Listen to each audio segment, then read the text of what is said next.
દોસ્તો, મારી ગુજ્જુની મોજ ચેનલમાં આપનું સ્વાગત છે। આજના વિડીયોમાં આપણે વાત કરવા જઈ રહ્યા છીએ કે કાજલબેનની સાથે કિંજલબેન કેમ ના ગયા, કઈ જગ્યાએ જવાનું હતું, અચાનક કઈ જગ્યાએ જવાનો પ્રોગ્રામ થયો અને કિંજલબેનની બાઈ કેમ ના પાડી, શું તેઓ કાજલબેનની સાથે કેમ નથી જતા। કાજલબેન કહે છે કે ના રે કિંજલબેન મારા બહેન નથી, આ રીતે બંને કેમ મજાક મસ્તી કરી રહ્યા છે, ક્યાં જવાનું છે અને દોસ્તો આજે દશામાના વ્રતની ઉજવણીમાં કઈ જગ્યાએ ગયા એ બધી જ માહિતી મળશે તમને આપણા આ વિડીયોમાં। મારી ચેનલ પર નવા હોય તો ચેનલને ફટાફટ લાઈક શેર અને સબસ્ક્રાઇબ કરી દો। Full video in life of Thakor channel દોસ્તો ફૂલ વિડીયોની લિંક ડિસ્ક્રિપ્શનમાં મૂકેલી છે, ત્યાં જઈ તમે આખો વિડીયો વોચ કરી શકો છો। આવી ટૂંકી તો ચોકડી લાઈવ લેટેસ્ટ ટ્રેન્ડિંગ માહિતી મેળવવા માટે કરી દો મારી ચેનલને ફટાફટ સબસ્ક્રાઇબ।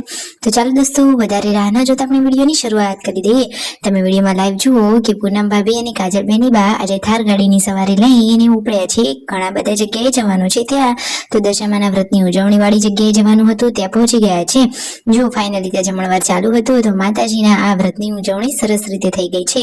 ત્યાંથી બધા લોકો ગાડીમાં બેસી અને હવે ક્યાં જઈ રહ્યા છે તો તેમના એક ફુવા છે, તેમની ખબર પૂછવા પણ જવાનું છે। આ રહ્યા એ ફુવા, તેમના હાથમાં ધ્રુવાંશને રમાડવા માટે આપી દીધો છે। ફુવા તો લાડકા આ કુળદીપકને જોઈને ખુશ જ થઈ ગયા। પૂનમ ભાભી જુઓ બધા મોટા વડીલોને આશીર્વાદ લીધા, એ તો એકદમ સંસ્કારી વહુ રાણી છે। પછી દોસ્તો તેમને જવાનું હતું એક ફોઈબાની ખબર પૂછવા પણ, તો પછી કાજલબેનની બા પૂનમ ભાભી બધા જ લોકો ખબર પૂછવા પણ ગયા।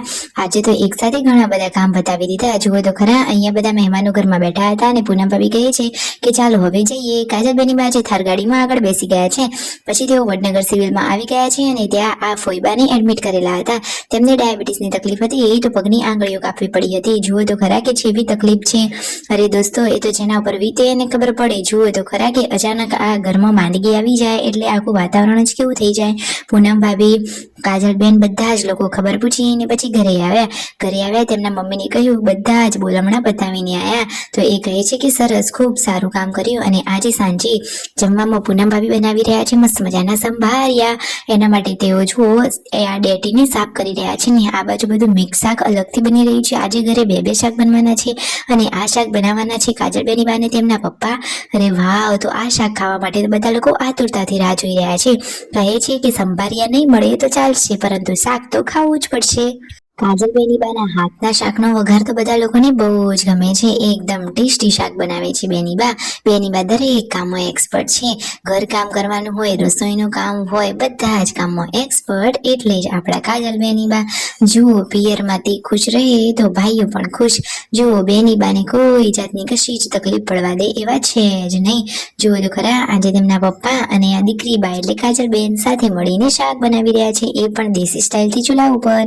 રાતે કાજલબેનની બાજુ લાડકા ભત્રીજા મિતાંશને અહીંયા સુવડાવી રહ્યા છે। વિડીયો ગમે હોય તો કરો ફટોફટ સબસ્ક્રાઇબ।